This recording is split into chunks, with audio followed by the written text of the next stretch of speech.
Assalamualaikum warahmatullahi wabarakatuh. Bismillahirrahmanirrahim. Alhamdulillahi rabbil alamin. Assalatu wassalamu ala asrafil anbiya'i wal mursalin, Sayyidina wa maulana Muhammadin sallallahu alaihi wasallam wa ala alihi wa sahbihi ajma'in. Amma ba'du. Qala Allah Ta'ala fi kitabil karim. A'udzu billahi minasy syaithanir rajim. Bismillahirrahmanirrahim. Wadhkur rabbaka idza nasita wa qul asa an yahdiyani rabbi li'aqraba min hadha rasyada. Wa qala Allah Ta'ala fi ayatil ukhra. A'udzu billahi minasy syaithanir rajim. Afalam yasiru fil ardi fayanzuru kaifa kana aqibatul ladzina min qablihim kanu aktsara minhum wa ashadda quwwatan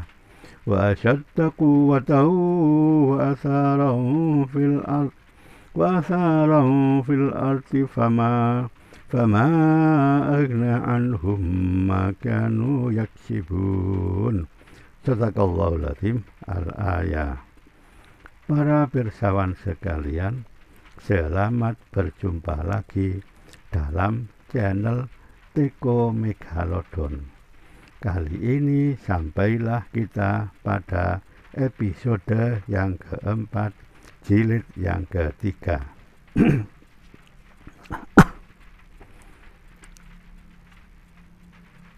Pada episode kali ini saya mau melanjutkan tentang asal-usul manusia Atlantis. Mengapa pembahasan tentang asal-usul manusia Atlantis ini penting?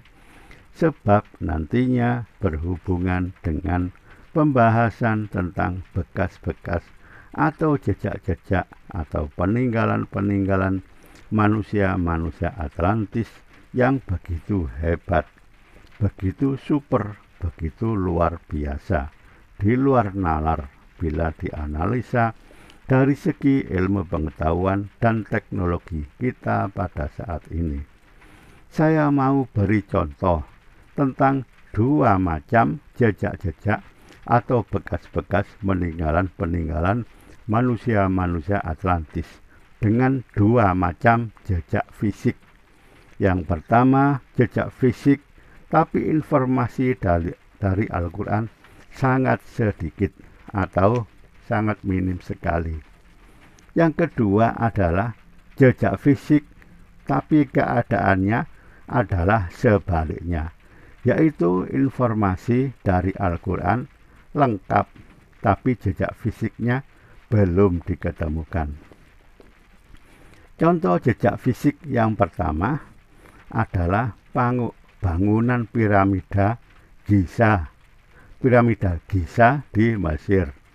Tingginya 140 meter. Panjang sisi alas masing-masing 230 meter. Tersusun dari sekitar 2,5 juta blok batu. Masing-masing batu beratnya sekitar beberapa ton sampai puluhan ton. Di dalam bangunan ada lorong-lorong, bilik-bilik, naik turun, menyamping, dan ada ruangan-ruangan. Susunan batu-batu begitu presisi dan rapat sehingga sebilah pisau atau selembar kartu pos tidak bisa dimasukkan di antara celah-celah batu penyusunnya. Piramida ini katanya dibangun oleh Khufu, seorang Fir'aun Mesir kuno. Bagaimana piramida ini bisa dibangun dan berdiri kokoh selama ribuan tahun? Segala hipotesa dan teori telah diajukan. Tetapi segala hipotesa dan teori tersebut banyak mengalami kelemahan dan dengan sangat mudah dipatahkan.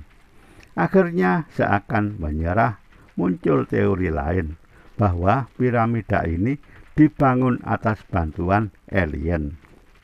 Adapun pendapat saya, piramida ini adalah dibangun oleh manusia-manusia Atlantis, bukan dibangun oleh Khufu, seorang Fir'aun Mesir kuno.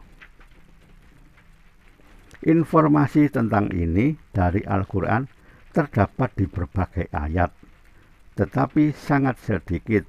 Antara lain terdapat pada Al-Quran surat nomor 40 ayat nomor 82 yang telah saya baca di awal tadi. Pembahasan masalah ini insya Allah akan disampaikan pada episode tersendiri. Adapun contoh kedua tentang jejak fisik dari manusia-manusia Atlantis adalah jejak yang keadaannya adalah sebaliknya, yaitu informasi dari Al-Quran sangat lengkap, tetapi jejak fisiknya belum diketemukan. Padahal fisiknya sangat besar sekali. Itu adalah dinding logam setinggi gunung yang dipakai buat menghalangi atau mengurung Ya'juj dan Ma'juj. Fakta dan analisa tentang dinding itu berdasarkan informasi dari Al-Quran. Suratul Kahfi ayat nomor 93 sampai nomor 98. Adapun deskripsi dan analisa tentang dinding itu, fakta pertama, dinding itu terletak di antara dua gunung atau Bainas Saddaini. Fakta kedua, dinding itu terbuat dari potongan-potongan atau lempengan-lempengan besi yang ditumpuk setinggi gunung. Fakta ketiga, potongan-potongan besi itu harus dibakar sampai membara seperti api dan lalu harus mencair. Fakta keempat, setelah besi itu mencair, langsung dituangi dengan tembaga cair karena sudah dipanaskan. Fakta kelima, sebelum potongan-potongan besi itu dibakar, harus ditopang dengan dinding penyangga dengan bahan yang tidak ikut mencair. Apabila potongan-potongan besi itu dibakar, dinding itu tidak ikut mencair apabila potongan-potongan besi itu dibakar. Fakta keenam, panjang dinding itu adalah sepanjang jarak antara puncak kedua gunung. Fakta ketujuh, lebar dinding itu harus diperhitungkan sehingga tidak bisa dilubangi oleh Ya'juj dan Ma'juj. Fakta kedelapan, dinding itu harus curam sehingga tidak bisa dinaiki oleh Ya'juj dan Ma'juj. Fakta kesembilan, dinding itu harus punya pondasi yang sangat dalam sehingga tidak bisa dilewati oleh Ya'juj dan Ma'juj lewat bawah pondasi dinding.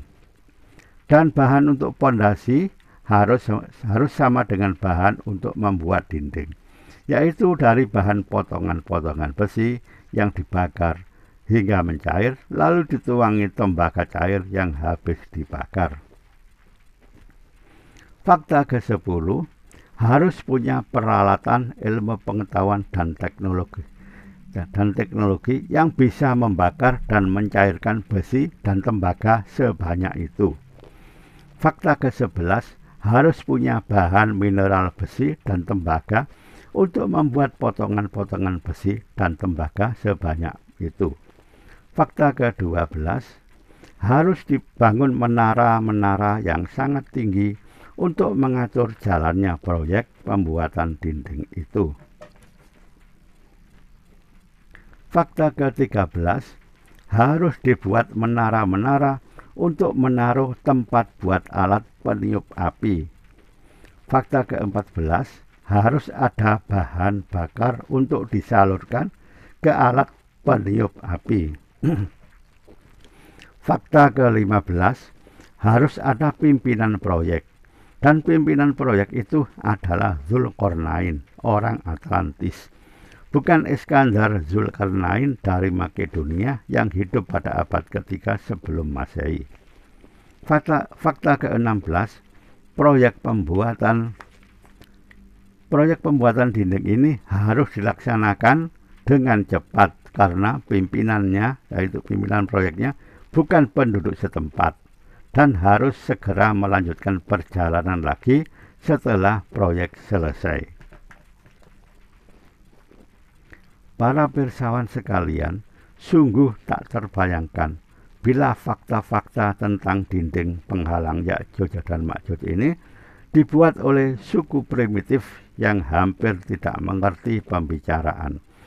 Dan pimpinan proyeknya adalah Iskandar Zulkarnain dari Makedonia pada abad ketiga sebelum Masehi. Di saat bahan besi dan tembaga sulit didapatkan dalam jumlah sebesar itu. Oleh karena itu, saya telah berijtihad bahwa dinding untuk menghalangi Ya'juj dan Ma'juj adalah buatan manusia-manusia Atlantis, bukan buatan anak cucu Nabi Adam alaihissalam. Para pirsawan sekalian, bahasan lebih lengkap tentang dinding penghalang Ya'juj dan Ma'juj ini insya Allah akan disampaikan pada episode tersendiri dengan judul Siapakah Ya'juj dan Ma'juj itu sebenarnya. Nah, para pirsawan sekalian, itulah sekedar dua macam contoh tentang jejak-jejak manusia-manusia Atlantis, suatu monumen fisik yang luar biasa, di luar nalar, bikin geleng-geleng kepala dan menggetarkan jiwa. Maka untuk bisa memahami mengapa ada kelompok yang bisa membangun monumen seperti itu, maka kita perlu mengetahui tentang asal-usul kelompok itu, yaitu manusia-manusia Atlantis. Sekarang mari kita lanjutkan pembahasan tentang asal-usul manusia-manusia Atlantis. Tapi mohon maaf, bahasan akan segera dilanjutkan pada episode berikutnya. Karena episode kali ini sudah cukup panjang. Sampai jumpa. Billahi taufiq wal hidayah. Wassalamualaikum warahmatullahi wabarakatuh.